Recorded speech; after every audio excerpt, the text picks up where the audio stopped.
Bonjour à tous. Quelle analyse la fédération locale du Parti socialiste porte-t-elle sur la situation actuelle de la Guadeloupe? L'unité affichée par les élus guadeloupéens face au collectif des organisations en lutte va-t-elle payer? Que dire de la stratégie du gouvernement dans cette gestion de crise? Olivier Nicolas, premier secrétaire de la fédération guadeloupéenne du Parti socialiste, est l'invité de Franc-Parler.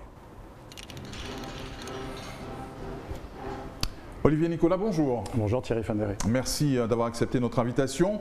Dans la crise que nous connaissons actuellement, les négociations étaient censées débuter ce mardi, sauf qu'elles ont capoté. Il fallait s'y attendre. Il fallait s'y attendre parce qu'il n'y avait pas d'indication que l'État souhaitait être présent autour de la table. C'est une position constante que le préfet, mais sous l'influence et on va dire l'autorité de son ministre, a clairement posé. Donc non, ça ne pouvait pas avoir lieu. L'éruption sociale violente qu'a connue la Guadeloupe ces dernières semaines est-elle pour autant derrière nous? J'espère que, je pense que tous les Guadeloupéens l'espèrent aussi, que la partie violente est derrière nous. Parce que le pays a beaucoup souffert de cette éruption de violence, comme vous dites, où beaucoup de particuliers, beaucoup de collectivités se sont retrouvés ciblés et ont perdu des magasins, ont perdu du chiffre d'affaires à cause du blocage. Il y a des forces de l'ordre qui ont subi des tirs à balles réelles. Donc oui, j'espère que cette partie violente qui était absolument inadmissible et intolérable est derrière nous. Maintenant, les conséquences, les causes de cette éruption sociale sont encore là. Et donc, il y a à craindre qu'on soit dans un besoin, en tout cas, de trouver des solutions. Parce que même s'il n'y a plus de blocage, même si la Guadeloupe aujourd'hui circule paisiblement, librement, prépare son Noël, on peut se dire qu'il ne faut pas qu'elle vive avec cette épée de Damoclès d'un retour de flamme qui serait dramatique pour notre économie, dramatique pour nos enfants qui souffrent beaucoup d'escolarisation répétée depuis 2 ans. Donc non, il faut à la fois que les questions sociales qui sont posées par le mouvement soient traitées, et il faut qu'elles soient traitées dans une atmosphère pacifique, apaisée, une atmosphère où les gens se respectent et où les élus et les corps intermédiaires jouent leur rôle. Très bien. L'État, bien sûr. Oui. Il faut se méfier de ce calme apparent, lié sans doute, vous l'avez dit, à la proximité des fêtes. Faut-il y voir une démobilisation du côté des syndicats ? Je pense qu'on peut quand même analyser la situation et même quelque part l'éruption sociale dont vous avez parlé, je reprends votre mot, comme étant une éruption un peu nouvelle chez nous. C'est une nouvelle forme de contestation sociale qu'on n'avait pas vue. En tout cas, beaucoup ont fait le parallèle avec 2009. Moi, j'y vois beaucoup de différences, au contraire. Pour la première fois, on a eu le sentiment que les syndicats n'arrivaient pas seuls à paralyser le pays et en tout cas à poser à eux seuls les piquets de grève un peu partout. C'est une donnée avec laquelle il faut composer aujourd'hui. Ça appelle en tout cas tous les responsables politiques à avoir une analyse de cette situation-là. Et maintenant, oui, on a cette situation où on a une grève sans grévistes. On a des barrages qui ne sont plus là. Et c'est vrai que pour un mouvement social qui veut quelque part mettre une pression, ça change singulièrement les choses. Et c'est d'ailleurs pas complètement innocent que la situation soit dans cette espèce de difficulté à négocier. On prend des jours et des jours à se mettre d'accord sur un accord de méthode. On n'a toujours pas commencé, ça fait 10 ou 15 jours que ça dure. Donc je pense que un peu à la manière des politiques à qui on a renvoyé une difficulté aujourd'hui à militer, à des partis politiques qui sont un peu décrédibilisés, il faut, je pense, que chaque composante du corps social guadeloupéen fasse son analyse un peu des difficultés qu'il a et des forme de mobilisation. On est toujours en train d'expliquer aux politiques et aux partis politiques, je suis chef de parti et j'en prends toute ma part, sur une inadaptation de nos manières de militer, de notre présence sur le terrain. Et c'est vrai que les syndicats ont occupé cet espace-là, mais peut-être aussi qu'une certaine forme de mobilisation, une certaine façon de poser les revendications est en train de connaître une forme d'essoufflement. Et il ne faudrait pas que ce qui la remplace, c'est la violence. Il faudrait au contraire qu'on trouve d'autres manières de dialoguer. On sait que le dialogue social en Guadeloupe est difficile et qu'il y a des choses à faire pour l'améliorer. Très bien. La méthode est posée pour les négociations entre le collectif et les élus guadeloupéens. Il faut que l'État soit présent aux discussions. À l'évidence, pour ce qui concerne ses responsabilités, l'État doit être présent. Maintenant, toute la question est de savoir est-ce que les questions qui sont posées en Guadeloupe doivent toujours se régler tout ensemble au même moment à l'occasion d'un seul grand et même mouvement. Ça, c'est une vraie question. 2009, ça avait été ça. On met tout sur la table. On décide de poser la question des inégalités, des services publics défaillants, de l'inégale répartition des richesses. On pose aussi un certain nombre de conflits qui sont en cours. La tentation est grande de faire ça tant il y a des choses qui ne vont pas dans le pays. Mais est-ce que c'est efficace? En 2009, on a entendu beaucoup de gens dire on a beaucoup marché, on a un peu cassé l'économie, elle a mis des années à s'en remettre. Et là, on a comme le sentiment qu'on voulait refaire 2009 en 2021. On peut se demander si c'était la bonne méthode, et j'en revois encore cette question. Est-ce que les méthodes de mobilisation, est-ce que la manière de poser les questions qui fâchent, les questions qui divisent, est-ce que c'est la bonne façon de faire? Je ne suis pas sûr. Je pense qu'aujourd'hui, il y a un déficit de dialogue dans la société guadeloupéenne. Je vais vous prendre juste un exemple. On ne débat plus en Guadeloupe. Parce qu'en fait, chacun vient, prend un micro, ça peut être une caméra de réseau social, et puis assène sa vérité. Et on pense que parce que toutes les vérités ont été diffusées, l'objectivité est là, tout le monde a pu s'exprimer. Mais c'est pas ça, débattre. Débattre, c'est moi je vous dis des choses, vous allez me corriger si je fais si je dis une erreur ou quelque chose avec lequel vous n'êtes pas d'accord. Et en fait, c'est ça, le débat contradictoire, c'est celui qui doit permettre à chacun d'échanger des arguments et surtout de ne pas utiliser des arguments dont au final on sait que ce n'est pas rationnel, que ce n'est pas exact. Et aujourd'hui, beaucoup de choses sont véhiculées par les réseaux sociaux sans contradiction. On prend ça pour des vérités. Non, la juxtaposition des vérités, ça ne fait pas un débat contradictoire. Très bien. Que vous inspire la stratégie du gouvernement dans la gestion de cette crise, aussi bien en Guadeloupe qu'en Martinique? Déjà, on peut voir que le gouvernement avait décidé de faire une petite différence de traitement. Alors, vous allez me dire, c'est comme ça depuis des décennies, voire des siècles. Mais je pense qu'il y avait une volonté du gouvernement de montrer qu'en Martinique, il a affaire à des gens raisonnables et qu'en Guadeloupe, il a affaire, et là, je ne parle pas que du collectif, qu'il mettait un peu les élus et nos organisations syndicales un peu au pied du mur. Je ne dis pas qu'il a raison de le faire, mais on lui a peut-être donné des arguments pour se comporter de cette façon. Donc, le gouvernement s'est amusé à ça. Moi, sur le fond, je ne vois aucune différence parce que la loi sur l'obligation vaccinale et sur le pass sanitaire s'appliquera de la même façon en Guadeloupe qu'en Martinique parce que c'est une loi de la République. Même si la méthode est un peu différente, peut-être qu'en Martinique, les syndicats se sont montrés plus ouverts à une adaptation de la loi, tandis que notre mouvement, notre collectif d'organisation pose le préalable de l'abrogation et pose ensuite le préalable de l'amnistie des personnes qui ont été incarcérées, parfois pour des faits de violence très graves. Et c'est sûr que le gouvernement, quelque part, joue sur du velours en refusant, en tout cas chez nous, d'accéder à cette demande-là. Les réponses apportées pour l'instant au personnel soignant réfractaire à la vaccination doivent être améliorées. Il faut aller au-delà de la deadline du 31 décembre. Vous savez, le problème qui est posé aujourd'hui, c'est que des personnes sont en train de perdre leur emploi parce que, en tant que fonctionnaires, pour beaucoup, ce ne sont pas tous des fonctionnaires, mais ils refusent de se conformer à une injonction de l'État qui les emploie. Moi, les quelques connaissances que j'ai du service public, c'est qu'on a des droits, on a des devoirs. Donc le devoir, c'est de respecter la loi. Maintenant, cette question-là est une vraie question qu'il faut poser et qu'il faut traiter. Le gouvernement a proposé au cas par cas, a proposé une instance de dialogue. Je pense que c'est comme ça qu'il faut essayer de régler ces questions-là. On a des personnes qui ont refusé une obligation vaccinale. Certains l'ont fait, peut-être en ayant une méfiance qu'il est encore possible de travailler en tout cas et de convaincre. Alors, oui, je pense que c'est une bonne façon de procéder. Il faut que ces instances fonctionnent. Je crois que certaines se réunissent. Maintenant, est-ce que ça suffira pour qu'au 31 décembre, tous les cas aient été examinés? Je n'en suis pas sûr, puisque j'ai le sentiment que le temps file et qu'on prend du temps. On perd peut-être du temps à s'écharper entre élus et collectifs, alors qu'il y a peut-être des cas urgents à traiter pour que des personnes ne se retrouvent pas complètement démunies et sans solution à l'issue de cet épisode et de ces sanctions. Il faut aller au-delà du 31 décembre pour traiter les cas individuels. Mais on ne pourra pas faire autrement. S'il y a 800, 1000, 1200 personnes à voir, je n'imagine pas qu'on puisse recevoir les gens jour et nuit comme ça.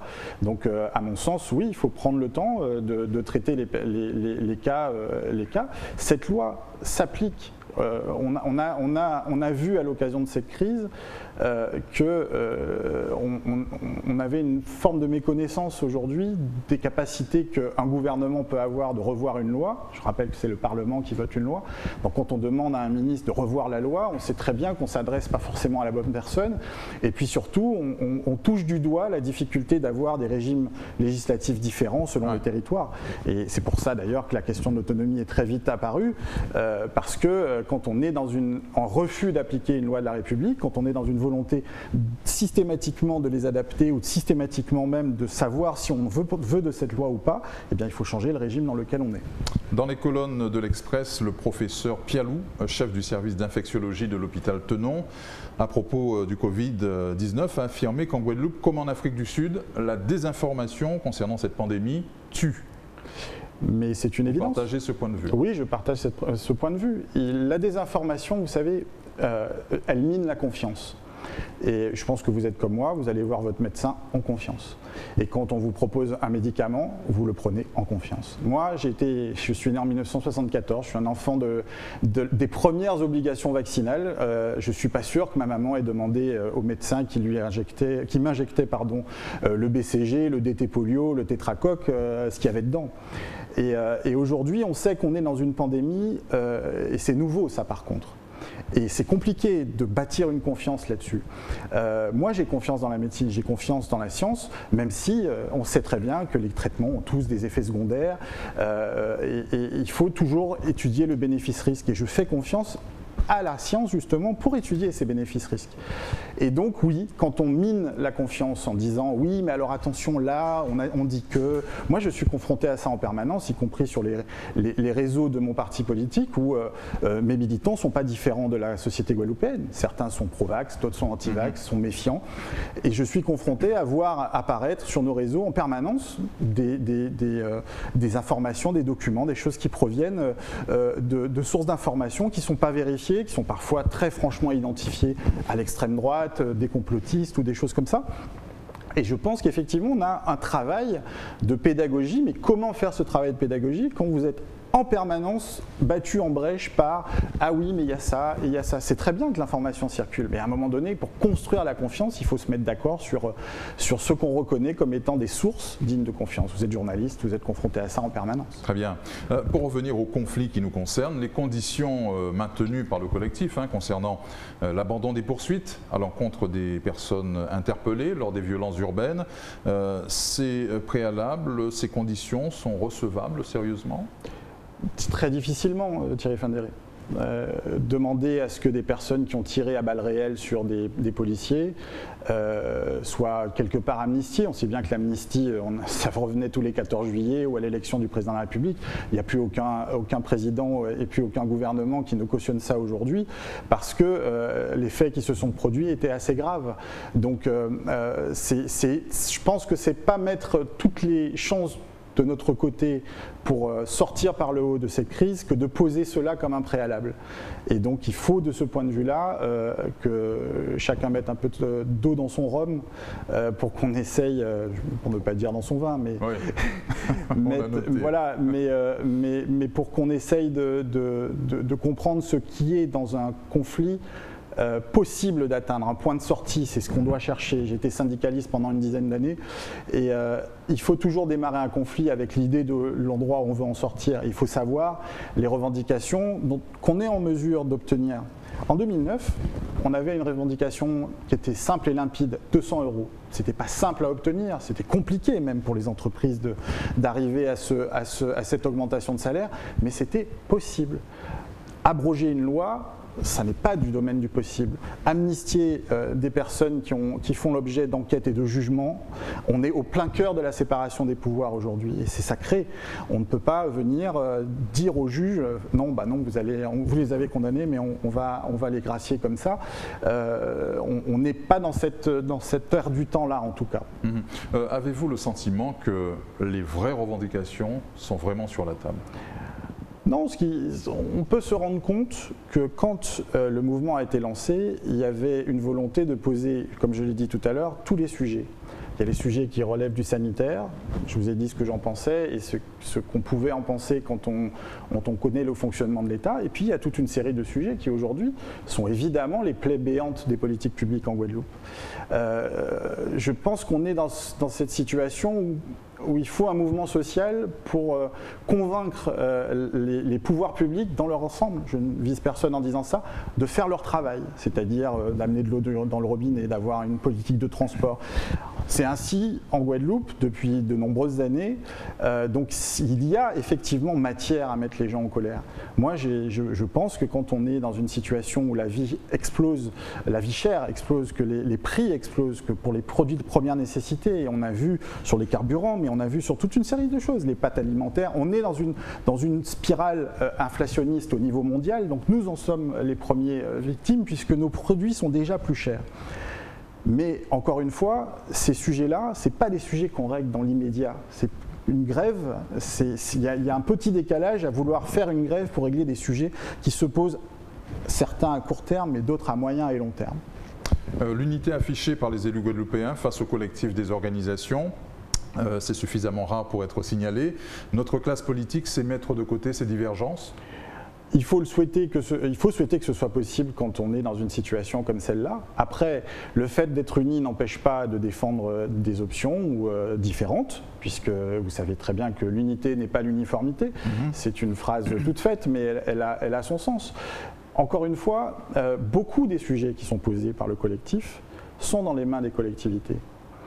Quand on parle de formation des jeunes, par exemple, c'est une compétence qui n'est pas vraiment une compétence d'État, c'est le moins qu'on puisse dire. La formation professionnelle, c'est une compétence de la région. Donc, quelque part, quand il y a un mécontentement ou un constat visible à l'œil nu que beaucoup de jeunes sont aujourd'hui un peu laissés en déshérence, qu'un certain nombre de structures qui ont été créées et qui ont été positives pour répondre à cette catégorie de personnes en difficulté, l'école de la deuxième chance, on peut parler aussi de Guadeloupe Formation, même si ce n'est pas tout à fait pareil, ça ne traite pas le même sujet. Si aujourd'hui ces structures fonctionnent mal, évidemment que ça pose une question des politiques régionales qui sont menées depuis 5 ans, 6 ans, 8 ans, 10 ans, on peut aller plus loin. Donc quelque part, il faut que l'unité soit le signe qu'on veut régler les choses de manière concertée, qu'on a tous conscience qu'il faut le faire. Après, il faut que chacun puisse garder sa liberté de dire et de rappeler qu'il y a un certain nombre de défaillances qui auraient pu être évitées si les politiques avaient été conduites de manière plus volontariste. Je parle du transport, je parle de la question de l'eau évidemment, je parle de la question des déchets. On a un vrai souci de qualité de vie en Guadeloupe, on a un vrai souci d'accès aux services publics. L'égalité qu'on cherche, puisque fondamentalement, ce mouvement c'est quoi ? C'est une volonté d'égalité réelle. On a la devise liberté, égalité, fraternité et on rappelle à la République que l'égalité, c'est l'égalité réelle, c'est pas l'égalité de papier. Et donc aujourd'hui, il faut que le service public, qui est le moyen sacré dans une République d'offrir à chacun la qualité de vie qu'il demande, eh bien qu'on puisse accéder à ces services publics. Nous avons besoin de l'eau en robinet là, nous avons besoin que ces déchets-là, ces autres îles-là, récupérés devant casant nous. Donc non, on est dans un besoin, un cri, mais quelque part qui paraît hallucinant en 2021. Et il faut que tout le monde prenne cette conscience-là qu'il faut maintenant des résultats. Premier secrétaire de la Fédération guadeloupéenne du PS depuis quelques semaines, la reprise en main du parti est en route? Bien sûr. Elle est un peu perturbée par le contexte qu'on connaît. Il y a d'abord eu le Covid, j'ai été élu en plein confinement, enfin fin de confinement, mais voilà. Et puis on a réenchaîné derrière par une crise sociale qui était compliquée pour se réunir. Mais oui, le travail a commencé, mettre de nouvelles têtes dans nos instances, refaire du parti un lieu de débat, refaire du parti un lieu de formation populaire, refaire du parti aussi un outil politique présent dans toutes les villes. Aujourd'hui, nous n'avons plus de sections dans un certain nombre de grandes villes et mon objectif est de les réinstaller et de faire renaître un travail militant à gauche, socialiste, dans nos communes. Comment comptez-vous relancer ce parti et cicatriser les plaies des dernières régionales et départementales ? L'amour du pays, déjà, ça doit aider à sacrifier un certain nombre de différences ou de divergences qu'on a pu avoir, solder un peu le passé, tourner la page. Moi, je viens à la fois avec un pied dans l'époque ancienne, puisque j'avais des responsabilités auprès des élus. Aujourd'hui, j'ai souhaité prendre une responsabilité de premier plan en faisant ce travail de rénovation à l'intérieur du parti, retrouver, comme je l'ai dit, le goût du dialogue, faire revenir ceux qui sont partis et qui ont envie de revenir, bien sûr, parce que c'est pas aller chercher ceux qui nous ont fait mal et qui sont partis en claquant la porte, mais ça veut dire aussi de préparer la suite et de dire que maintenant, au poste que j'occupe, j'aurai peut-être l'opportunité de défendre des idées plus personnelles, plus conformes à l'idée que je me fais du pays et de l'amour du pays. Justement. On rappelle que vous êtes également secrétaire national du PS aux Outre-mer. Oui. Et la feuille de route du secrétaire national? Eh bien, la feuille de route est un peu immédiate puisqu'on a des élections présidentielles et législatives à préparer. Aujourd'hui, vous savez que notre candidate, justement, fait le constat d'une gauche fracturée au niveau national et surtout d'un cri du peuple de gauche. Elle a sillonné la campagne depuis 3 mois et le message qu'elle entendait quasiment partout, c'est à vous la gauche, tant que vous ne vous unirez pas, on n'ira pas voter. À vous la gauche, tant que vous ne vous unirez pas, on ne vous écoutera pas. Et on voit aujourd'hui dans les sondages, que ce soit Jean-Luc Mélenchon, qui sera en Guadeloupe, qui est arrivé en Guadeloupe, et que ce soit Jean-Luc Mélenchon, Yannick Jadot, Anne Hidalgo, Arnaud Montebourg, Fabien Roussel, on voit bien que ça ne décolle pas. Malgré une campagne qu'on essaye de faire vivre, et chacun le fait à sa mesure et avec ses idées, en creusant son sillon, on voit bien que ça ne prend pas. Donc Anne Hidalgo a la lucidité de dire, si on continue comme ça, il n'y aura pas de gauche au deuxième tour. Et donc on aura tous perdu. Alors, bien sûr, on lui a fait des réponses parfois un peu méprisantes, parfois un peu ironiques. Mais la réalité, c'est que ceux qui nous font ces réponses-là, ils sont à 1 ou 2 points devant nous, dans la marge d'erreur des sondages.